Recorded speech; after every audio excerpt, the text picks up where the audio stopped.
Hi, and we are here live for another Kobo Writing Live Q&A.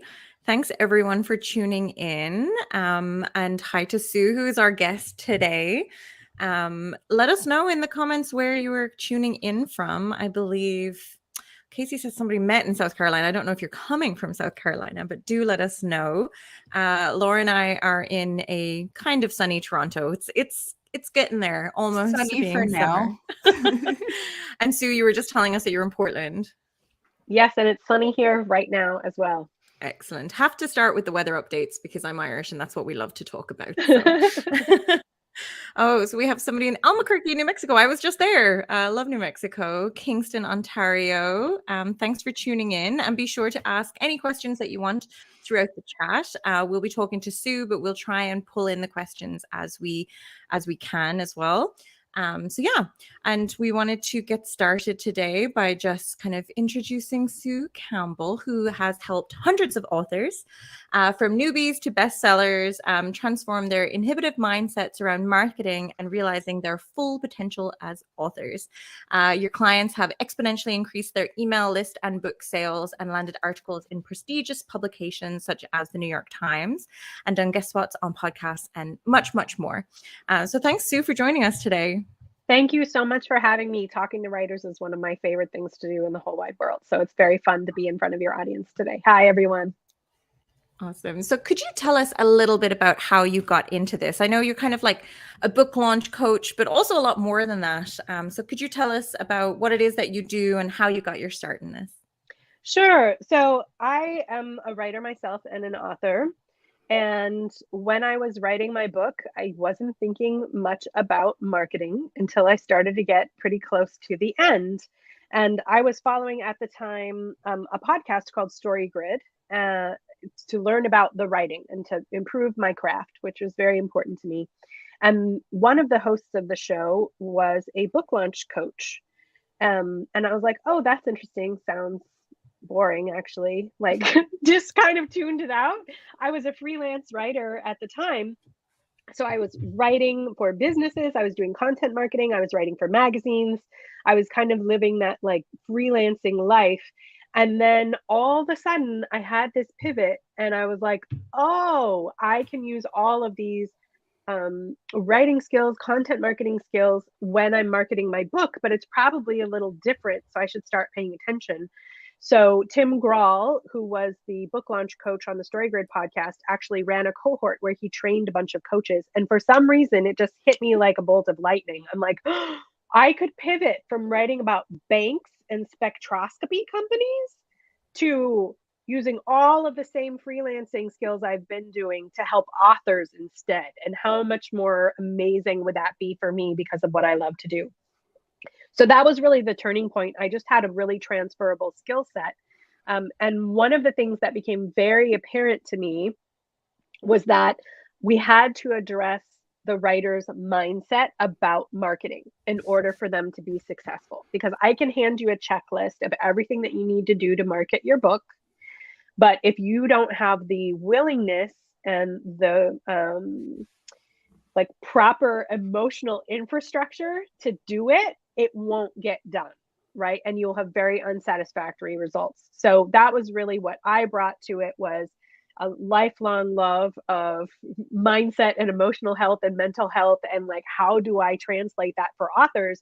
Because another thing that I see with authors is we have this mentality that like, it's okay to be a miserable writer. That's just part of being a writer. And to me, that's not it.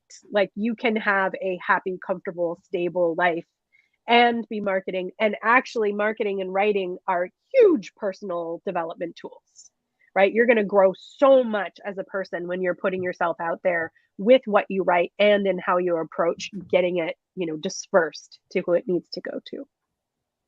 Yeah, I like that you talk about kind of like how you were kind of content marketing first. And I think sometimes there's a bit of a like a lack of connection between what content marketing is and what authors can do, or like how they actually are content marketing without maybe even realizing that they're doing it.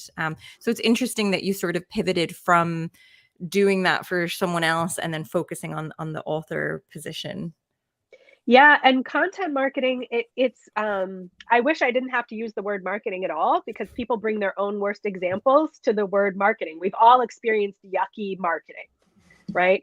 Content marketing actually comes from a much different place. It's permission-based marketing. So you are putting stuff into the world and you're inviting people in to hear more from you, and they can absolutely say no. You're not spam calling anyone at dinner time, right? You're not being intrusive. You are putting things out there that you think would be of interest or entertainment to your ideal reader, and they can take it or not, right? So it is a much more comfortable place for writers to come to marketing from, because they can understand, like, you don't have to push your book on anybody who your book's not appropriate for. You're just going to be out there doing your thing, connecting with people and building relationships and having fun and learning while you're doing it. And that becomes a much, less dreaded task than when you call it marketing. I think that's a good point, and I think a lot of authors get caught up in kind of the negative feedback and maybe the reader that's not for them, and focus more on that versus the positive feedback they're getting and the readers who are actually meant for their work. So I think it's good that you really focus on that. When it comes to kind of the marketing side of everything, how do you help authors with that? Is it kind of like newsletters? Is it a little bit of everything? So I've got a full spectrum of ways to work with writers. At one end of the spectrum is your nonfiction author who's traditionally published, who got a huge advance and is willing to invest some of that advance in a big launch where they're trying to hit a list. So that's like one end of the spectrum. The other end of the spectrum is just, I have education tools, and we have a monthly membership club where you can come in, you can learn a ton of stuff, you can be on a group call with me every single week. So if you have questions or roadblock or obstacles or a mindset issue, you can get it solved like that. When Tim was training us, he's like, yeah, most of your clients are going to be that, nonfiction author with a huge advance. And I was like, okay, but that's like, fiction writers are kind of near and dear to my heart, and I think they need the most help. So I was looking for ways to sort of democratize, how do we get the same level of help to the people who may not have access to hire me for a whole launch. So that's why I offer really a broad spectrum of services. So this end down here, you've got the big launches, but for most of the folks in this audience, and most writers, period, they're not going to be in that category right out of the gate, but they can still learn and use all the same tools and all the same methods to get that bigger result.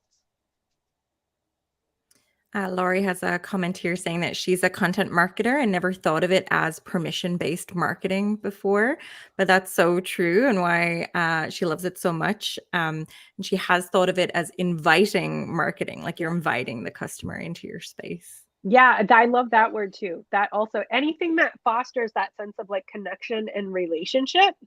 And I think inviting, I almost even like better now that you've said it, Lori, right? Because it's like, we want words that sort of take the scariness factor out of it, because you will be uncomfortable when you're doing your marketing. You are making yourself vulnerable. You are putting yourself out there. You've got to be willing to do that. Again, that's why mindset is so huge.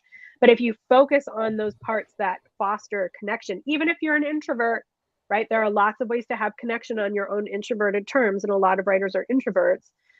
You need to build a mindset where you are willing, right? Where you're willing to show up. So whatever story, I'm writing a mindset book right now about the story that you tell yourself is really the key to success as a writer, just as much as the story you write.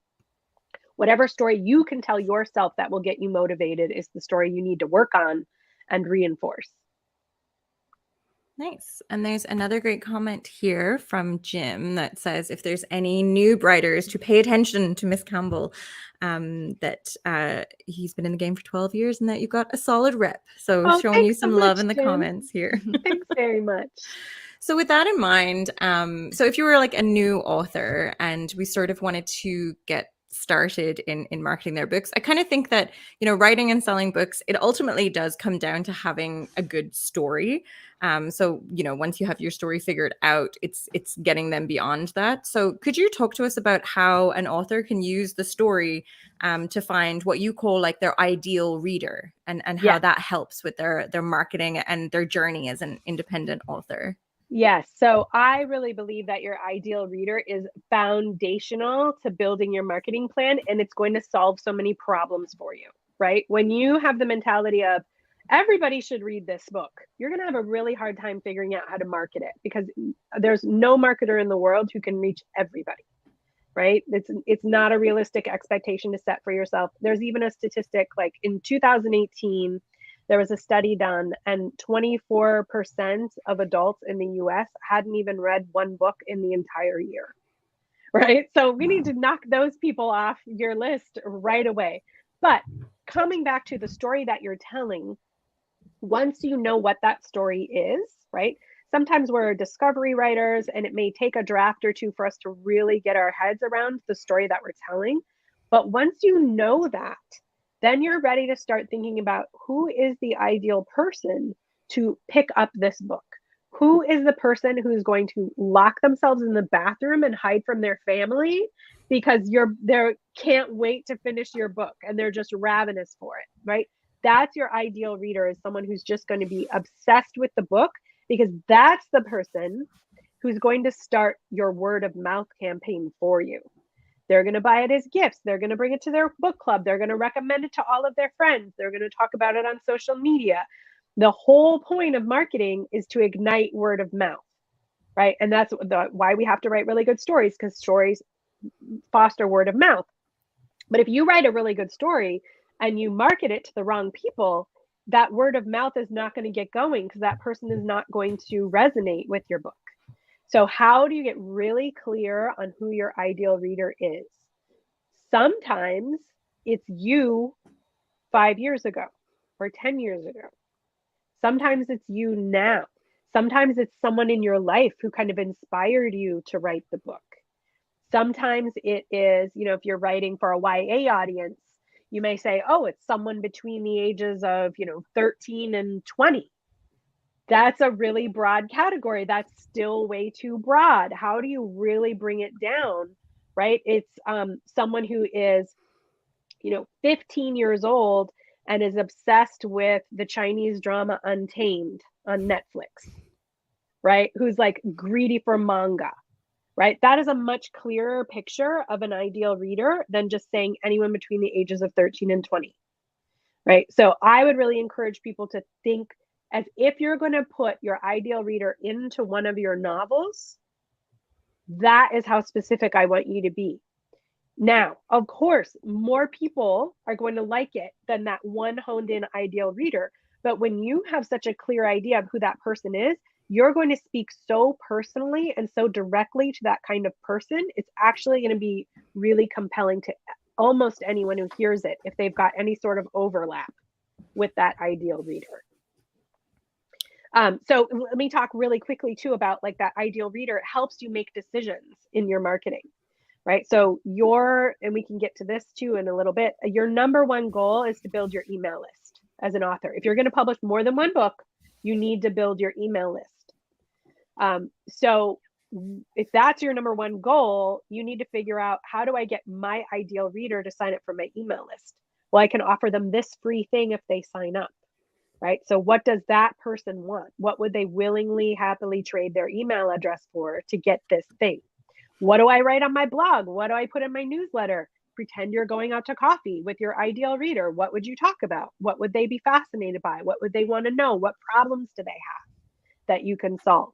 So all of the content that you have to produce, all of the goals that you have, all of the places that you show up in the world to find your ideal reader are determined by you knowing who your ideal reader is.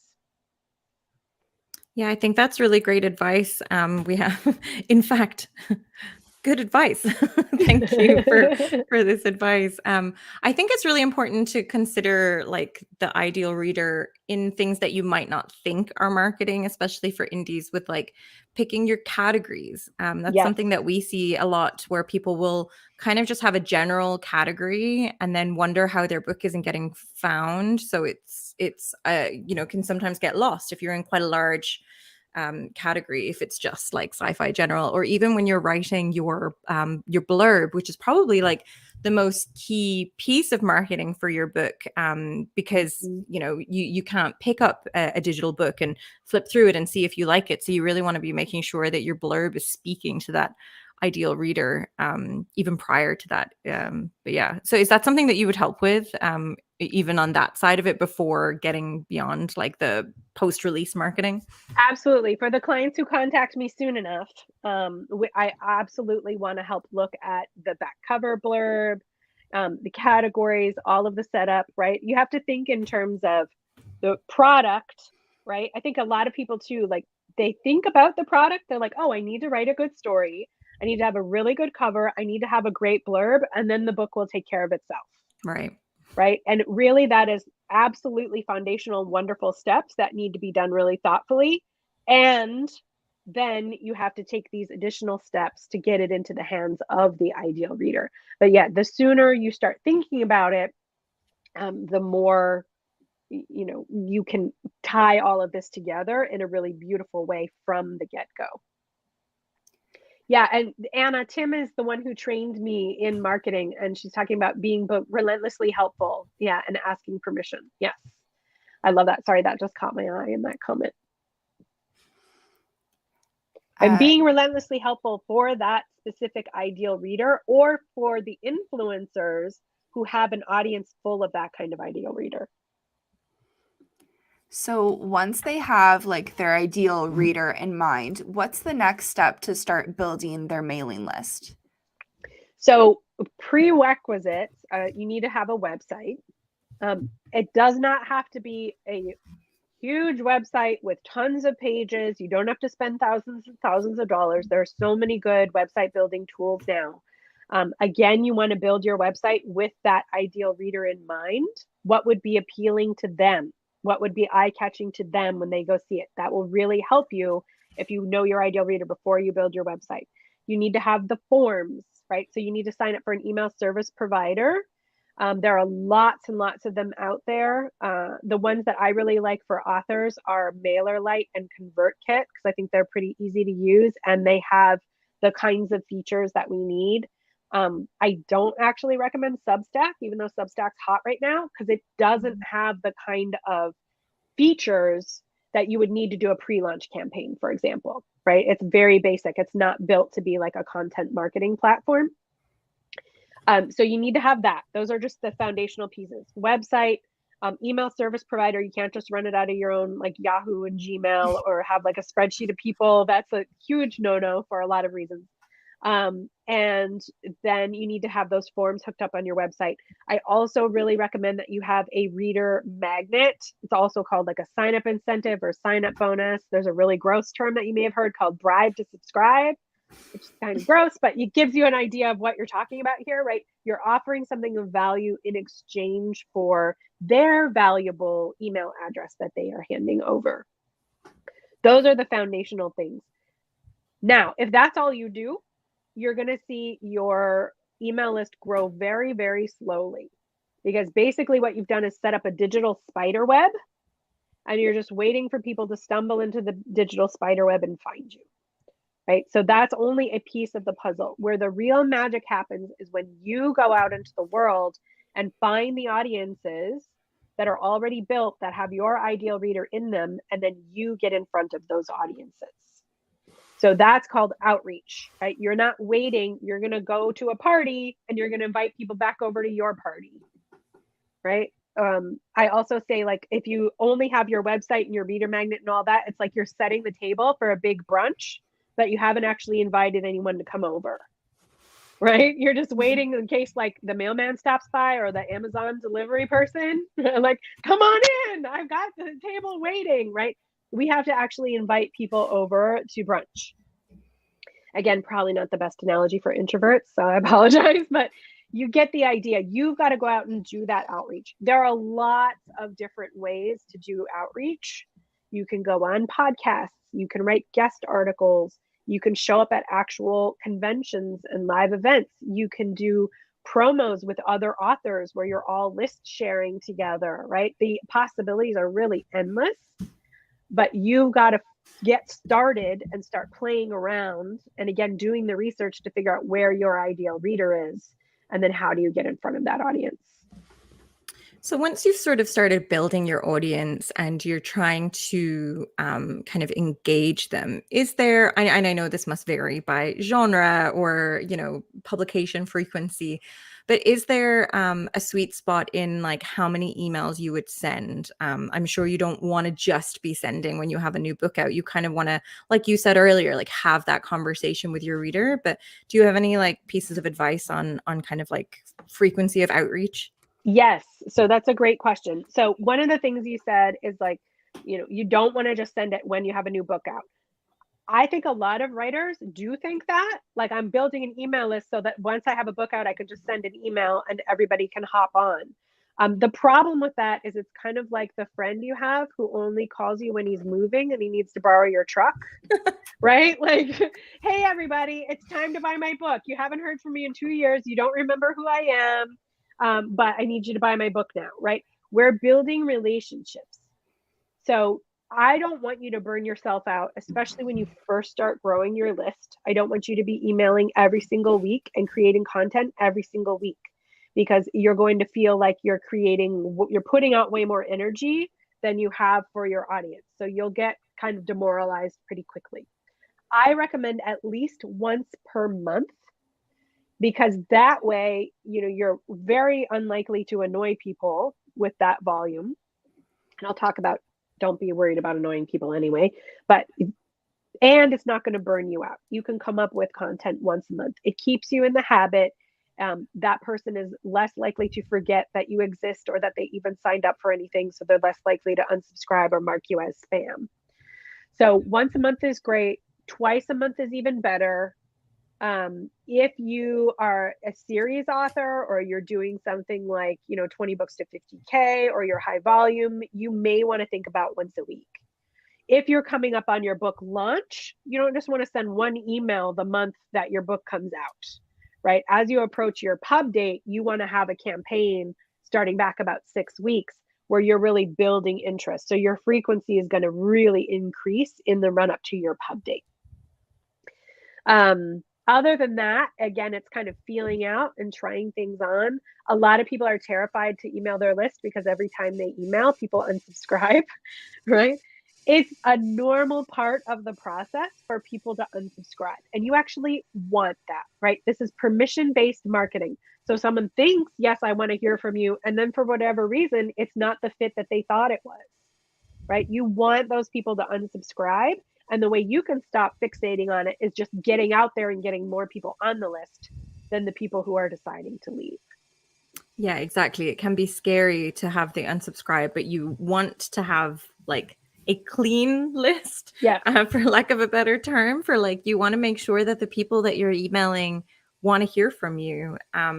Is there any, say if you were going out monthly now, and I'm sort of curious myself, is there a specific day, to start of the month, mid-month, end of the month, or is it completely arbitrary?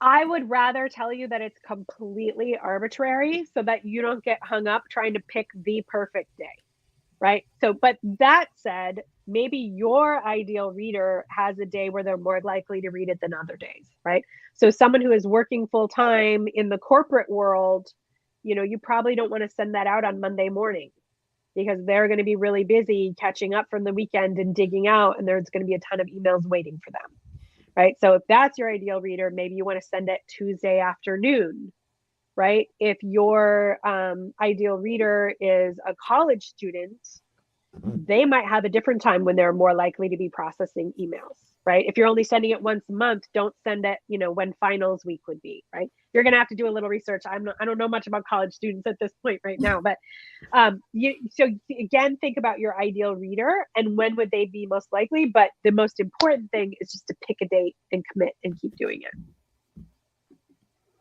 Yeah, and Laurie has a nice comment here as well that, she reminds herself that she unsubscribes and subscribes frequently, as do I. So you don't need to take that stuff personally, even though I know it can feel like that. Yes. Yeah, I talk a lot about what you make it mean right? So like if you make it mean when somebody unsubscribes that you're terrible and you're never going to make it, that's going to be really demoralizing. You're not really going to want to show up to do your newsletter.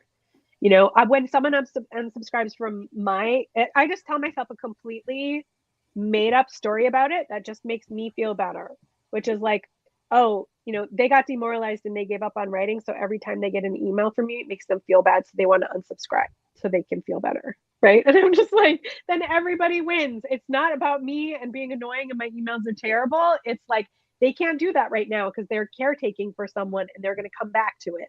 Right. Just make up a story that makes you feel okay about it. Because you don't know anyway. The story that you're telling yourself about it's because you're terrible is also a made up story.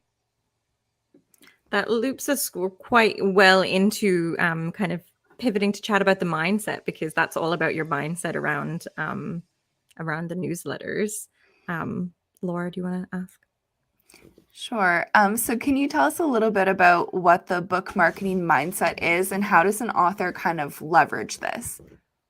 Yeah. So step one is really to do a thought download about figuring out what everything that you're already thinking about author marketing, right? Because there's a lot of stuff kicking around in your head. Some of it might be positive and you might be excited to learn. And there might be a lot of other stuff in there that's going to be inhibitive if you don't take a look at it.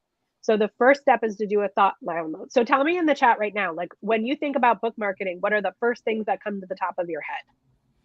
Right? So we'll play along as I keep going. And then you have that in black and white. Like you can either write it down, you know, digitally, or you can do it on a piece of paper. I find mindset stuff is often more powerful when you're writing it with your actual hand on a piece of paper. And then you're going to look at all of the thoughts that you have. Right. I do client intake forms and I'll ask people this question, like, tell me what you think about when you think about marketing. And I have, you know, this big database now of all of the mind trash that writers have around marketing. And we're human beings. This is not to shame anybody. Like I've got mind trash about this too, right? You've got to look at it from time to time. I had a client who said, my work is dumb and not worth very much. Right. Are you going to want to show up and like put yourself out there if you're thinking my work is dumb and not worth very much, right? That's going to have a big impact. So that's something you need to work on. Is your work dumb? Another way to look at that is my work is like really silly and entertaining, and it's perfect for people who just want a smile and an escape, right? So I want people to take a look at the thoughts they have, figure out what's serving them. And if it's not serving you, if it's a thought that's clearly not serving you, you're asking yourself, is it true? Right? Do I absolutely know that that's true? And if I didn't have that thought, if I had like a little benevolent, teeny tiny mini stroke that wouldn't allow me to think that thought anymore, what would I be capable of doing? Right? What would I do differently if I could not think that thought? Right? And you will see the possibilities really open up before you. Now, I am also not a person who's a big fan of affirmations, right? Because for most people, if you have like a really, you know, sunny disposition and a high sort of happiness set point to begin with, affirmations might work great for you, but most of us aren't like that. So I don't want you to go from I'm panicking when I think about marketing to I love marketing, right? Because your brain is going to call BS on that. It's not going to believe it, right? So I want you to work your way up to thoughts that just open up some possibilities, right? Like maybe I'm wrong about how scary this is, or maybe it's time for me to have a little discomfort in this area to see what's possible, right? I want you to do maybes and possibilities to sort of walk your way through it in a way that just makes you more open and receptive and willing to try things. I don't want you to try to like swing the pendulum in the other direction. I want you to pick thoughts and stories to tell yourself over and over to practice that just make you more willing, that are serving you better and making you more willing to take action on marketing. So like with example, like Laurie's saying here that her thoughts around marketing are like another thing that I'm going to try that won't result in a sale. So if you were to sort of give advice on this, it would be trying to think of your thoughts and actions. So I think really like tracking what you're doing and actually seeing the follow through, like breaking it down into sort of chunks that seem more achievable. Potentially Yeah. like learning categories in the business. Is that what you would sort of how do you go from panic to feeling okay about marketing? Yeah. Well, one of the things, right, that I want people to understand is how your brain already works, right? So there's something called the motivational triad. Your brain wants to avoid pleasure or, avoid pain, seek pleasure, and be efficient. So, Lori, when your brain thinks another thing I'm going to try that won't result in a sale, it is closing the door ahead of time to be efficient and to save you work. Right. So when you set a big goal to reach a book sale or a number of subscribers on your email list, your brain is going to try to throw up things to save you the work of doing it. And you have to be willing to go against that. Right. You got to use your prefrontal cortex instead of your limbic system to be like, okay, I hear you. Right. That is a fear-based thought that my brain is doing to try to save me some work. And I'm going to have to actively work against it. Because we will prove our thoughts right. If that's the thought that we believe and cling on to, you will try something from a place of this isn't going to work anyway. And guess what? You will do it in a way where it will not work. That's why we've got to open up the possibility. So I would work on that thought. Sadly, another thing I'm going to try that won't result in a sale and be like, I'm going to keep trying until I figure out what makes a sale. Because our brains love to problem solve. Right? They love to go to work on a problem, but they will also, brain's big complex organ. So you've got one part that's like working against you and trying to get you not to do it. But then if you give another part a problem to solve, it'll be like, oh, okay, what do we do next? Right? So, and then what you said, Tara, about breaking it down into small, manageable chunks is really helpful because a lot of writers I talk to, they're just in this state of overwhelm. Right? Where they're like, this is too big. I don't know how to wrap my head around this. Like, I don't know what to do. Too many options. And they just get into paralysis.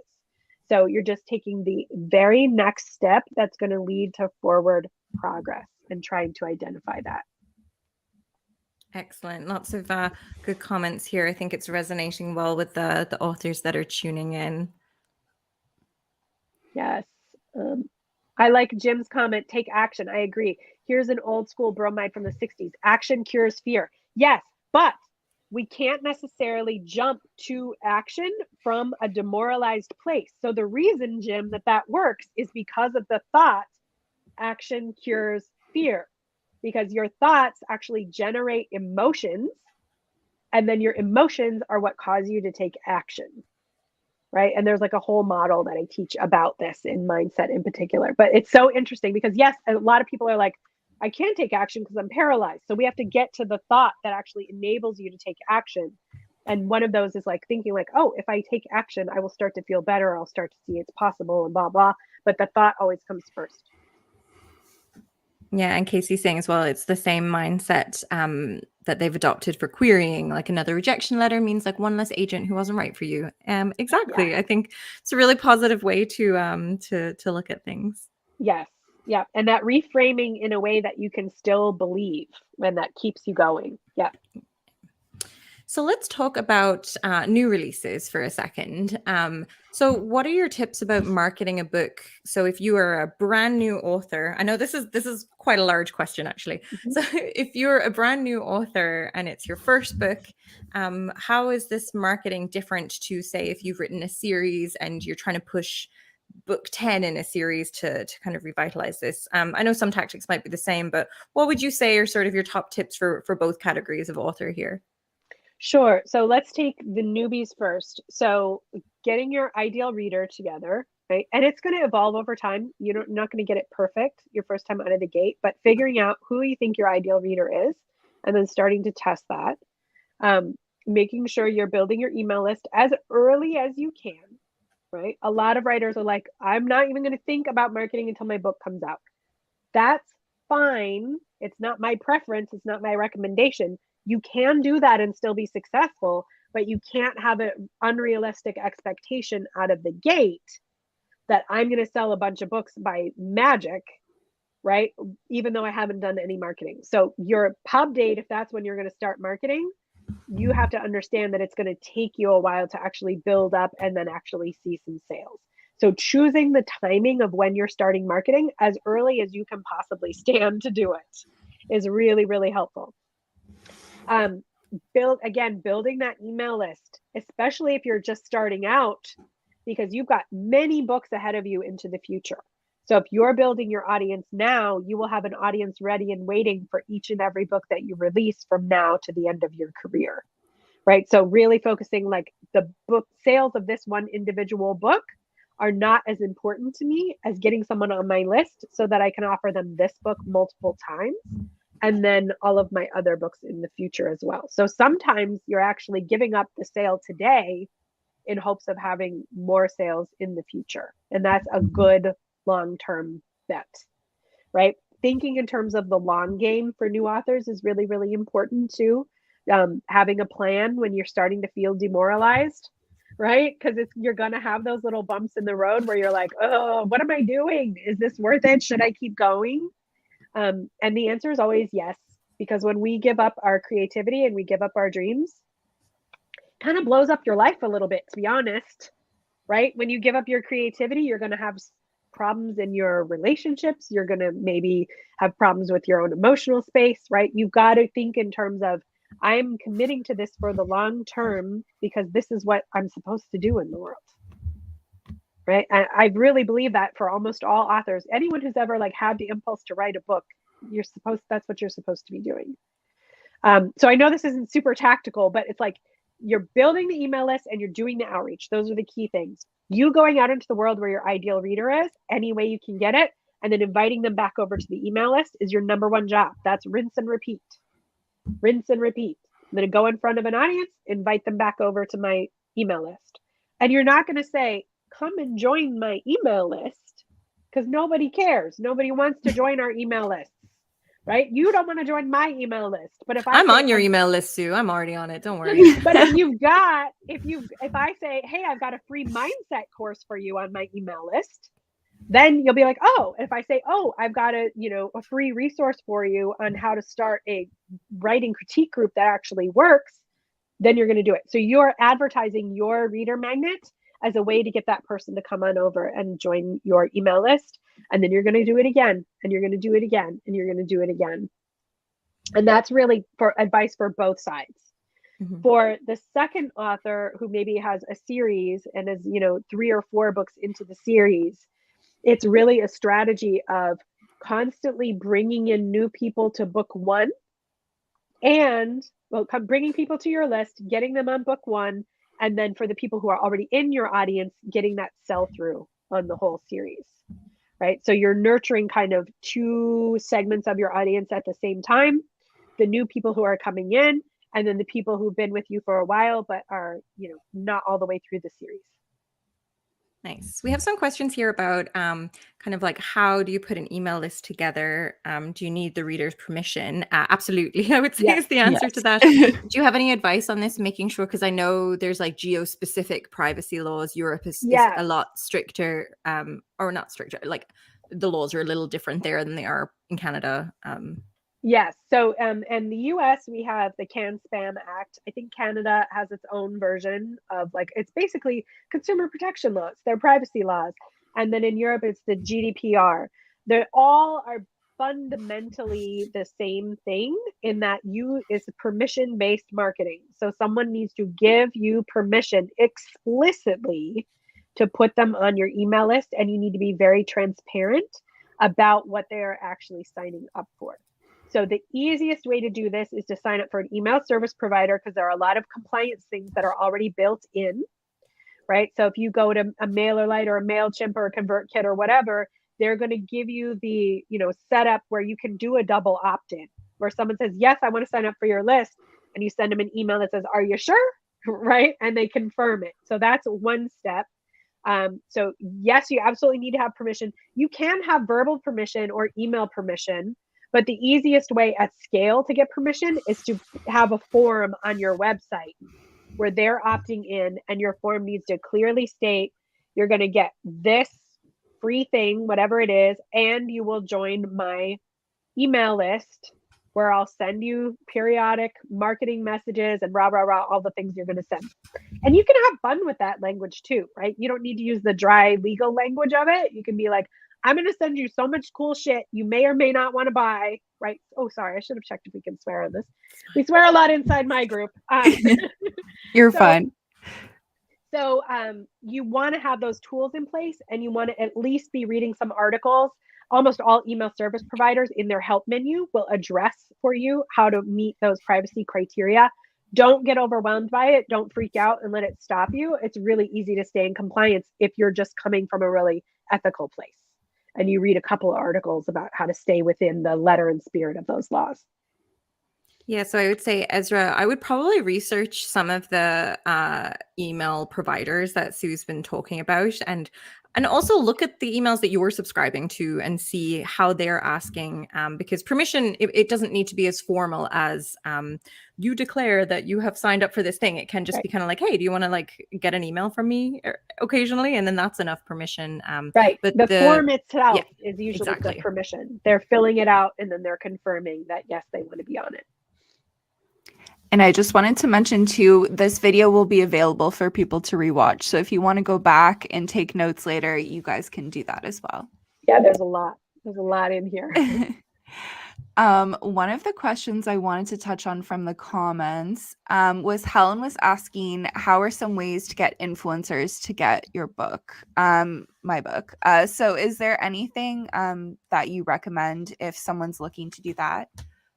Yes. So this is a great question. Let me broaden it out just for a minute for everyone so they know what an influencer is.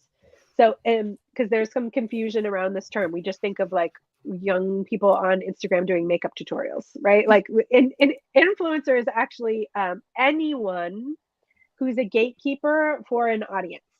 So this can be someone who's built their own big audience, or it can be someone who's like the event booker for a conference, like who's booking all the speakers. That's an influencer. It can be other authors. It can be journalists. Librarians are fantastic, wonderful, beautiful influencers, right? So you want to find those influencers who are influencing your ideal reader, right? So that's a really important consideration. Another reason to know your ideal reader, it's like, okay, would my ideal reader, listen to this podcast? And if the answer is yes, then that's a great influencer. So when you're pitching influencers, and I have like a whole 2 90-minute sessions workshop on how to research and pitch influencers. So it's a big topic, but in a nutshell, it boils down to you are looking for the win-win. An influencer's job is to serve an audience, right? If you can help them do that job more easily or better, or just give them content for that week, they're going to be like, yes, right? But you've got to make the case. So one thing I see some new writers doing is they just write a press release and then they blast the press release to anyone who they possibly can. It's just not worth it. It's not effective. Most press releases just get ignored, right? If you talk to people who get a lot of press releases, it's just like, psh, delete, delete, delete, delete, right?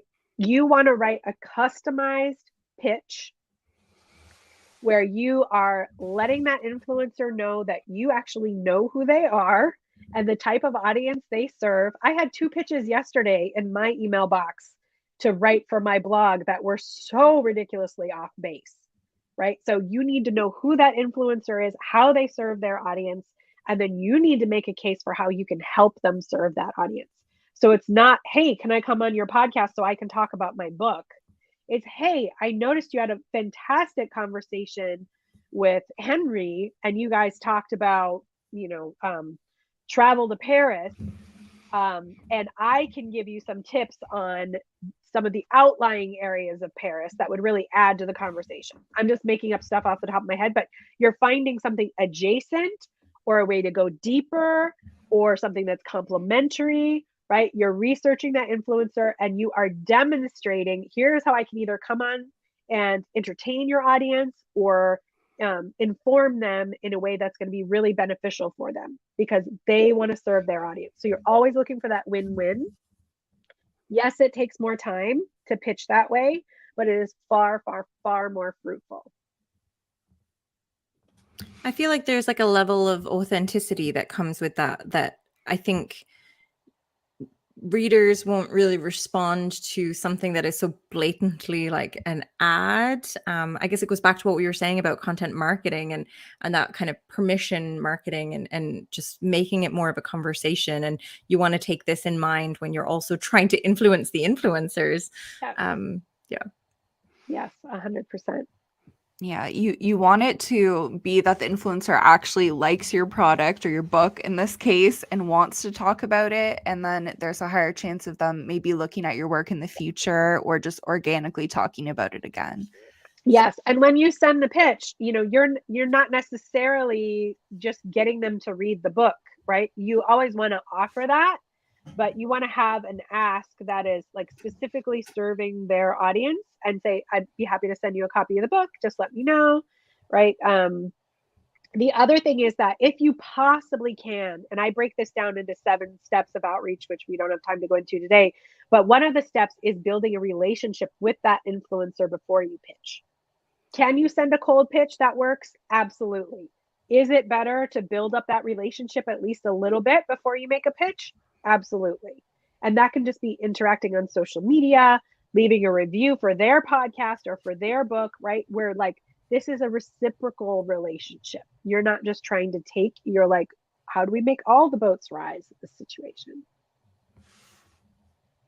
So speaking of social media, another question that probably doesn't have one answer or is a large question, but like where should authors be? Like is Book Talk where it is at when we're talking about these influencers, or is it Instagram? Is there anyone in particular that you think that an author should be on? So this is a great question. And I'm going to take another step. I'm getting over a cold, everyone, if you're wondering why my nose looks red and why I sound like very hoarse. You're pulling it off very well, Sue. Thank you. So social media, I have a whole tirade about. So first of all, your email list is far and above a more effective tool for selling books. So I want you to concentrate your energy on growing your email list rather than growing your social media, period. That said, for most authors, it makes sense to have a social media presence to some extent or another. Your social media presence, right? Like social media doesn't sell books well at all. The exception right now is TikTok and Book Talk. That is a crazy phenomenal exception, but it may not even last that way for a variety of reasons. So your ideal reader, even though TikTok is huge right now, may have never stepped a digital foot in TikTok, may not even know what TikTok is, right? So it's really important to evaluate all the social media channels through the lens of your ideal reader. So if your ideal reader is not on TikTok, there's no reason for you to be on TikTok. So figure out, okay, who's my ideal reader? Are they on, if you're writing a nonfiction business book, they're probably on LinkedIn. If you are, and you can look up all of the demographics for all of these social media channels and where their users are in terms of gender, in terms of age, in terms of income, sometimes even. There's a lot of information available out there. So you can start digging in. That's the most important consideration, I think, is your ideal reader actually on that platform? The second layer is that a platform that you are willing to use, right? If you're not willing to go on there, you may have a little burst of energy where you'll do it for a while, but it's not sustainable for you. And it's much more important to have a steady, sustainable presence. So if someone goes to look you up, they're like, oh, okay, this person is like still alive and interacting on social. So you need to be willing to use it on a long-term basis. And then you need to understand the strengths and weaknesses of that platform and social media. I happen to think that social is a great place to actually connect with influencers rather than try to reach readers and sell books, right? Because that thing is scrolling and like your book is just a little blip on the radar. Maybe somebody hits a heart button. They're not clicking through and buying a link. Right? Buying from a link in most cases. That's what your email list is for. But you can retweet somebody else's stuff. You can start a conversation with an influencer I have a friend who we met on Twitter. How old is my kid? We met on Twitter like 12 years ago, and he's one of my best friends now because he has this phenomenal ability to like chat people up in a really non-creepy way on social media. And he makes all of his friends on social. So if you can do that and start to build a relationship with influencers on social, that sets you up really nicely to carry that relationship further and be on their podcast or write for their website or whatever you're going to do. So know where your ideal reader is, what you're willing to do, which platform you're willing to be on, and then what is the best use of that platform for you so you don't waste your time, right? Because we want time for writing. We want marketing that actually moves the needle. And I would say also, what do you have fun on? Because if you like, I've never used Twitter and like ask Laura very basic Twitter questions, which make me feel terribly old. But it's because I don't enjoy it, you know. So if I was like launching a book and trying to really put a campaign onto it, I wouldn't have fun and I would put it off and it would be terrible. So use the one that you have fun with. Whereas like I'd probably have a better time doing something on like YouTube or Instagram or something. Yeah, exactly. Yeah. And I think it's a good point too to kind of look at what you're doing and if it's serving you well, like you mentioned, because sometimes you have to kind of look back at the social media posts you've done and see if they're actually getting clicked on, if people are actually interacting with them, and it's not just like going out into the void. You want to make sure they're actually effective. That's one really important thing to remember too, is like you may have 10,000 followers on Instagram. When you put any one post out, maybe 4% of the people who follow you are actually seeing that post, and an even smaller percentage of that are actually interacting with it. So I really think like, why are we not having class action lawsuits about followers? Because it's really a scam that social media outlets are pulling on us, making us think like wanting those dopamine hits of having that many followers, but we don't have the reach that they're telling us we have. Right? That's another reason why social is like putting your eggs in a basket and the eggs are just like disappearing, right? There's a hole in the bottom of the basket. With social, with your email list, you can actually reach the people who are signing up for your list. Yes, there are occasionally deliverability issues, but they're nothing like on social media. And you have much more tracking ability to see what people are interacting with and what people are clicking. But I agree with Laura, like you always want to be saying, okay, what am I doing that's working, right? What's kind of catching fire right now? And what it kind of seems to be fizzling out and people aren't really interacting with. Yeah, I think as well that you want to focus on what you have control of as an author, Yes. and especially as an independent author. Like part of the reason that you're taking this route is because you want to be able to control it. So I know of late there's been a lot of change with like Instagram and things like that. Helen was just asking about Reels. I think they've really like deprioritized like imagery to sort of bump up the video element there. So yeah, I guess something to just keep in mind if you are putting a lot of energy into social is that the algorithms could change and you don't have control over that, but you do control your email list. Yes, exactly. And yeah, Helen, right now, you know, I would say it's actually getting the reason Reels kind of came into their own and started getting more importance in the algorithm is because Instagram's trying to compete with TikTok, right? So the companies will do this, they'll shift focus, right? And Facebook did this with like tons of things over the years where they kind of changed the ball on people, where you're like, oh, I built this great audience and this is how I reach them, and I built a whole author career around it, and then they change one thing and it's now like crickets. So for right now, make hay while the sun is shining, Helen. Go ahead and make Reels, but know that that may not last forever. Maybe you also need to be on YouTube. Maybe you also want to publish your videos just through your newsletter as well, to make sure that all the content you're creating is being leveraged in all the ways that you can possibly use it. I think that's something that people underestimate too, is like they'll write one blog post, but you can pull your social from that blog post. You can make a video out of that blog post. You can, you know, draw a picture, right? There are so many creative options to explore. That's another thing I should have emphasized earlier, is marketing can be really creative and fun. So Helen, go for it while it's working, but just know that if you're going to rely on social media for things like that, you have to be ready to pivot. You really have to have your finger on the pulse of what each of those social media networks is looking for. So we've talked about a bunch of different types of marketing with you now. One of the things that I want to ask you is there a common mistake that you see authors make in their marketing strategies and something maybe our listeners want to avoid? The biggest one is really just like not being able to show up for the long term because of mindset stuff. I mean, that is by far, if you can just get yourself to keep showing up by keep working on your mindset, like it doesn't matter what other mistake you make because you'll be resilient enough to keep going. That's for sure.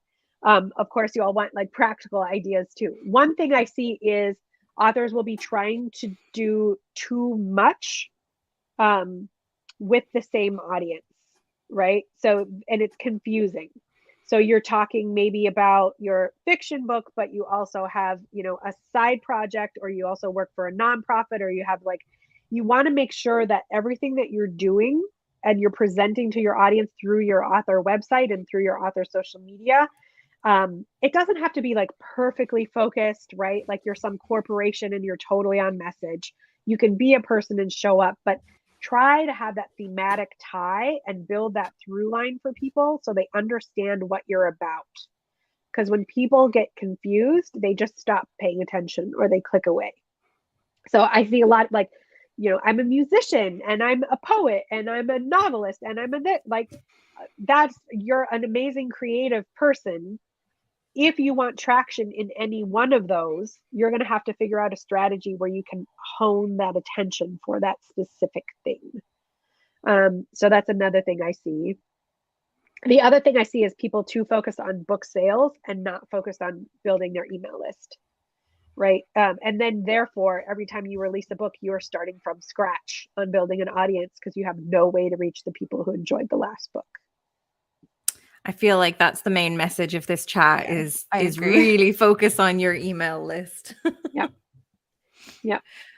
Nice. Well, we're almost out of time. If there's any other questions, feel free to drop them in the chat for these last couple of minutes. But what are you working on right now, Sue? What's coming up with you? What's new? What's going on?